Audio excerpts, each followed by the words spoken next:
గ్రామీణ ప్రాంత ఆర్థిక కార్యకలాపాలను బలోపేతం చేయడం కోసం వ్యవసాయ వ్యర్థాలను ఇంధనంగా మార్చడమే కాకుండా శిలాజ ఇంధనాలకు ప్రత్యామ్నాయంగా పనిచేస్తూ వాతావరణ కాలుష్యాన్ని తగ్గించే పరిశ్రమలు నెలకొల్పాలనే ఉద్దేశంతో నేడు ఇక్కడ అంగరంగ వైభవంగా ఏర్పాటు చేసినటువంటి ఈ విశ్వ సముద్ర ఇథనాల్ ప్రాజెక్టును ప్రారంభించిన ముఖ్యమంత్రి వర్యులు మరియు పాఠశాల గోశాల ప్రారంభించిన వారికి సభాముఖంగా ధన్యవాదాలు తెలియజేసుకుంటూ వారి యొక్క అమూల్యమైన సందేశాన్ని ఇవ్వాల్సిందిగా సౌగౌరవంగా వారిని కోరుతూ ఉన్నాం. Please welcome sir.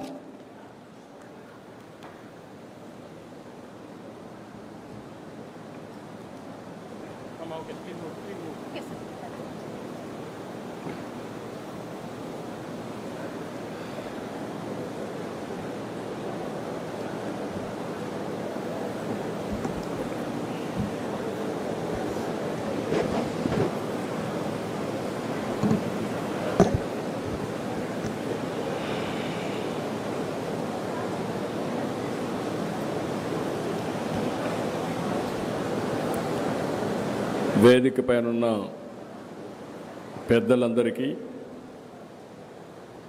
అదే మరి ఈ కార్యక్రమంలో భాగస్వాములందరికీ కూడా నా నమస్కారాలు. నందగోకులం చింతా శశిధర్ ఫౌండేషన్కి అలాగే వీటిని నడిపిస్తున్న విశ్వ సముద్ర గ్రూప్ సంస్థకి ముందుగా నా అభినందనలు. వండర్ఫుల్ కాన్సెప్ట్, ఎక్స్ట్రాడినరీ వర్క్ చేస్తున్నటువంటి శశిధర్ గారిని వారి ఫౌండేషన్ని మనస్ఫూర్తిగా అభినందిస్తున్నా, ధన్యవాదాలు తెలియజేస్తున్నా. కంగ్రాచులేషన్స్. ఇప్పుడే నేను నందగోకులం ప్రాంగణంలో 3 ప్రాజెక్టులు చూశాను. ఒకటి రైతులు, 2 దాంట్లోనే పర్యావరణ సంక్షేమం, రెండోది పశు జాతుల పరిరక్షణ, మూడోది ఎక్సలెంట్ స్కూల్. అందులో కూడా మామూలు పిల్లల్ని తీసుకొచ్చి ఇక్కడ ఎక్స్ట్రాడినరీ స్టూడెంట్స్గా తయారు చేస్తున్నారంటే ఇది మిగిలిన వాళ్ళందరికీ కూడా ఒక ఆదర్శం. ఈరోజు ఇక్కడ చూసినప్పుడు విశ్వ సముద్ర bio energy ethanol plant, Nandagokulam save the bull, Nandagokulam life school, ఈ మూడింటిని ఈరోజు నేను ఇనాగరేట్ చేయడం నాకు ఒక నూతనమైన ఎక్స్పీరియన్స్. ఇలాంటి ఒక మంచి కాన్సెప్ట్ని క్రియేట్ చేయడమే కాకుండా ఒక ఇన్నోవేటివ్ కాన్సెప్ట్తో ముందుకు పోతున్నటువంటి చింతా శశిధర్ ఫౌండేషన్ని రాష్ట్ర ప్రభుత్వం తరపున మరొక్కసారి అభినందిస్తున్నాను. 24 ఎకరాల విస్తీర్ణం ఇక్కడ ఏర్పాటైంది. ఒక పక్క బయో ఎనర్జీ ఎథనాల్ ప్లాంట్, ఇందులో 200 లీటర్ల ఎథనాల్ ఉత్పత్తి చేయాలని లక్ష్యంతో 15,000 టన్నులకు పాడైన బియ్యం వంటి నూకలన్నీ కూడా తీసుకొచ్చి ఇక్కడ ఎథనాల్ తయారు చేస్తున్నారు. గవర్నమెంట్ ఆఫ్ ఇండియా ప్రకారం దీన్ని ఏ విధంగా పెట్రోల్లో మిక్స్ చేయాలో మిక్స్ చేయడం కోసం మామూలుగా కేంద్రం ఒక రూల్ పెట్టి 20% వరకు ఎథనాల్ బ్లెండింగ్ ప్రోగ్రాం తీసుకొస్తే దాన్ని ఇక్కడ సద్వినియోగం చేస్తున్నారు.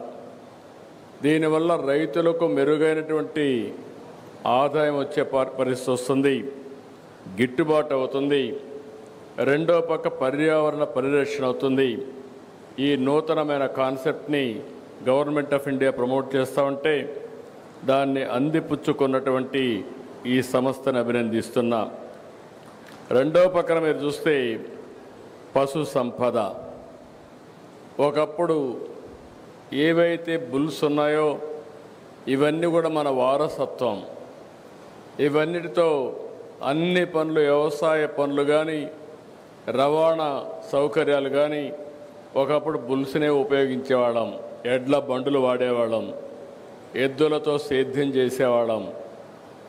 అదే మరి ఎక్కడన్నా ప్రయాణం పోవాలంటే ఒక 20 కిలోమీటర్లు కుటుంబ సమేతంగా పోవాలంటే ఎడ్ల బండుల్లోనే వెళ్ళేవాళ్ళం.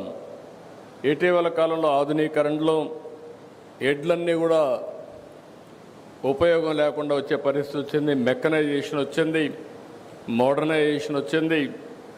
దీనివల్ల చాలా వరకు ఏవైతే ఇంకా కూడా మీరు చూస్తే ఈ సెక్స్ సార్టెడ్ కింద ఫిమేల్ కాఫ్స్ని ఉత్పత్తి చేసే పరిస్థితి కూడా వచ్చారు. దీనివల్ల వీటిని చాలా వరకు ఇగ్నోర్ చేయడం, ఎక్కడన్నా ఉన్నా కూడా దాన్ని సరిగా ఉపయోగించుకోలేని పరిస్థితి వస్తే ఒక వినూత్నమైన కార్యక్రమాన్ని తీసుకొచ్చారు.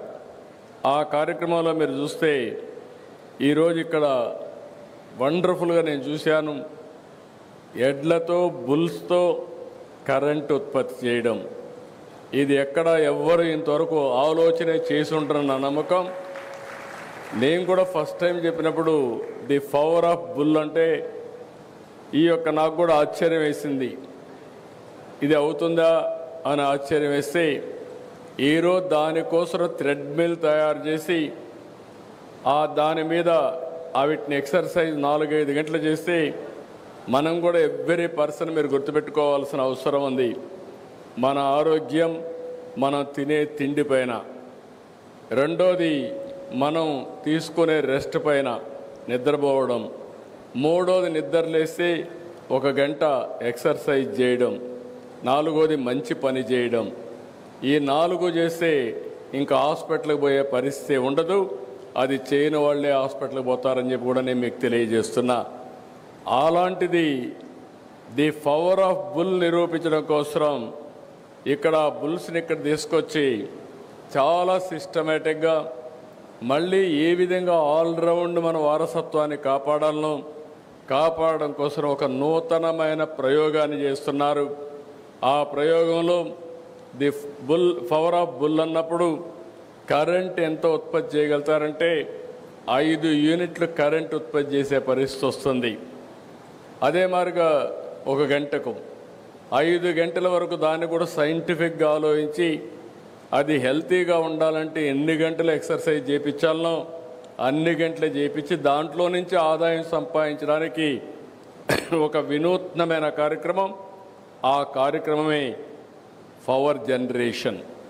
మామూలుగా పవర్ జనరేషన్ అంటే ఒకప్పుడు ఎక్కడి నుంచో వచ్చేది, థర్మల్తోనే వచ్చేది, బొగ్గుతో కరెంటు తయారు చేసేవాళ్ళం.